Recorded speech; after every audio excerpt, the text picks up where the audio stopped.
Israel कौन से मजालिम ढा रहा है, वो फ्रंट लाइनों पे पहुंचे और जब प्रेस की बुलेट प्रूफ जैकेट्स पहने उनके सहाफी फ्रंट लाइन से रिपोर्टिंग करते हैं तो पूरी मुस्लिम उम्मा का वो जमीर जगाते हैं और वो हमें आगाही देते हैं कि ये मजालिम ढाए जा रहे हैं इस मुकद्दस धरती के ऊपर। पाकिस्तान का जो किरदार रहा, पाकिस्तान ने साउथ अफ्रीका की इंटरनेशनल कोर्ट ऑफ जस्टिस में भरपूर हिमायत की और हिमायत के साथ साथ दफ्तर खारजा ने इस केस के हवाले से पाकिस्तान की पॉलिसी स्टेटमेंट भी दी कि हम इस केस के साथ हैं। और हमारा मौकफ क्या है जब हम आलमी फोरम्स पे जाते हैं, ओआईसी का स्पेशल सेशन हो, एक्स्ट्रा ऑर्डिनरी सेशन हो, सऊदीया के अंदर इस्लामिक कंट्रीज की कॉन्फ्रेंस हो, अक़वाम मुत्तहिदा की सलामती काउंसिल का इजलास हो या अक़वाम मुत्तहिदा की जनरल असेंबली का इजलास हो या वर्ल्ड इकोनॉमिक फोरम। मैं आपको एक छोटा सा वाकया याद दिलाना चाहता हूं। जब वर्ल्ड इकोनॉमिक फोरम का एक सेशन रियाद में हुआ तो वहां पे एक और मुल्क के साहब ने वहां पे बात की और गजा के हवाले से उस इश्यू को डाइल्यूट करने की कोशिश की, जिस पर पाकिस्तान का मौक़िफ़ वज़ीर शहबाज शरीफ ने दिया कि इजराइल नस्ल कुशी कर रहा है, जेनोसाइड नंबर 1, और जेनोसाइड करते हुए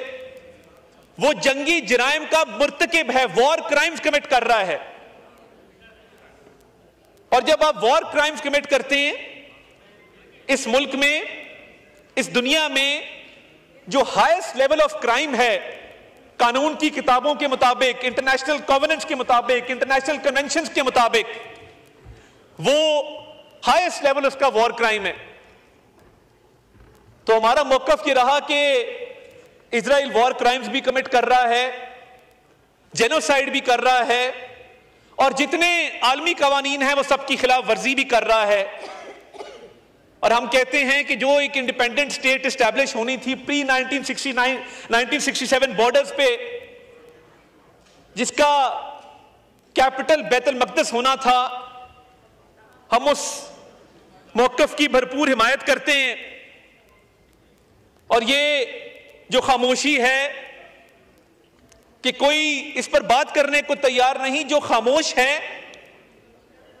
वो इन तमाम जराइम के अंदर बराबर का शरीक है, ये हिम्मत रखते हैं ये बात करने की जहां भी जाते हैं।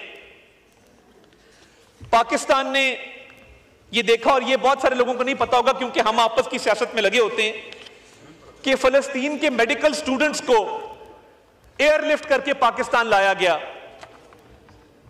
मुस्तफा साहब बैठे हैं,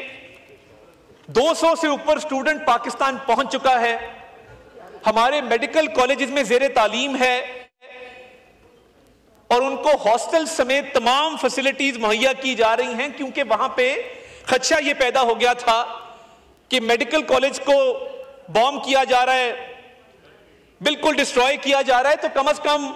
मेडिकल तालीम अगर ना जारी रही तो वहां पे डॉक्टर्स खत्म हो जाएंगे, जख्मियों का इलाज कौन करेगा।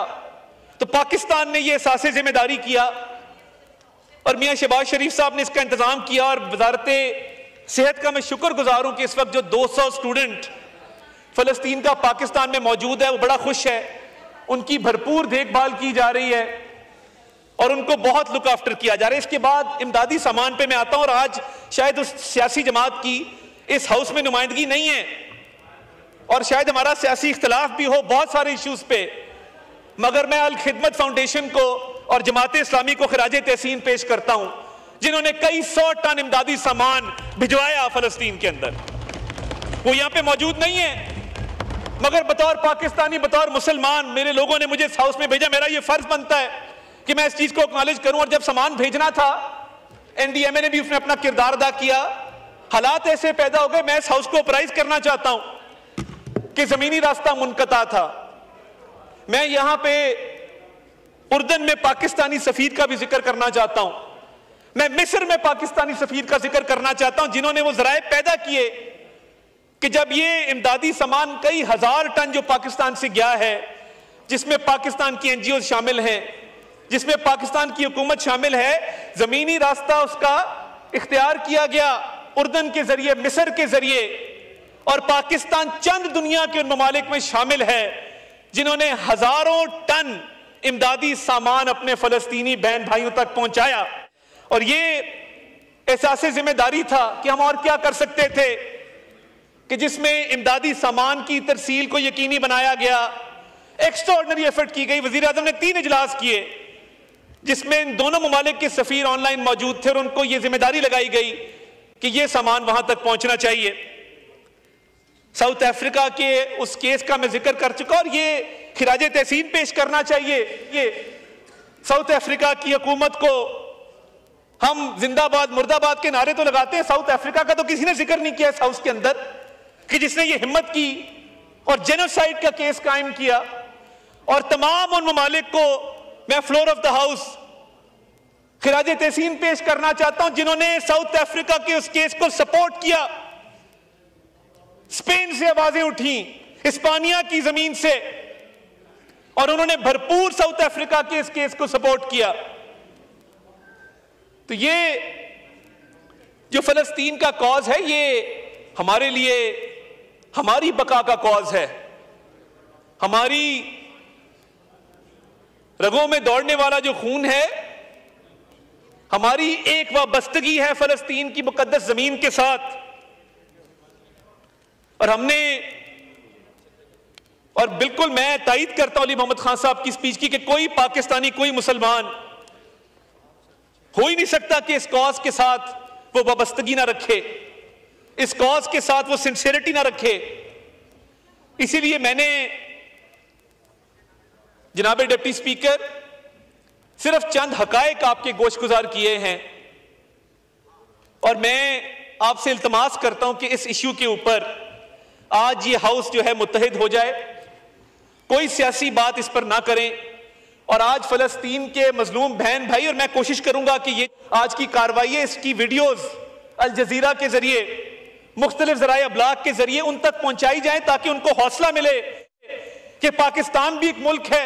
पाकिस्तान में भी बसने वाले बहन भाई मेरे लिए, हमारे लिए आज आवाज उठा रहे हैं। उन तक ये आवाज पहुंचाई जाएगी इस हाउस की। और ये आवाज पहुंचाने में बतौर वजीर इत्तलात में अपना किरदार अदा करूंगा जिस हद तक मैं कर सका, क्योंकि आज इस हाउस से यूनानिमस आवाज जाए,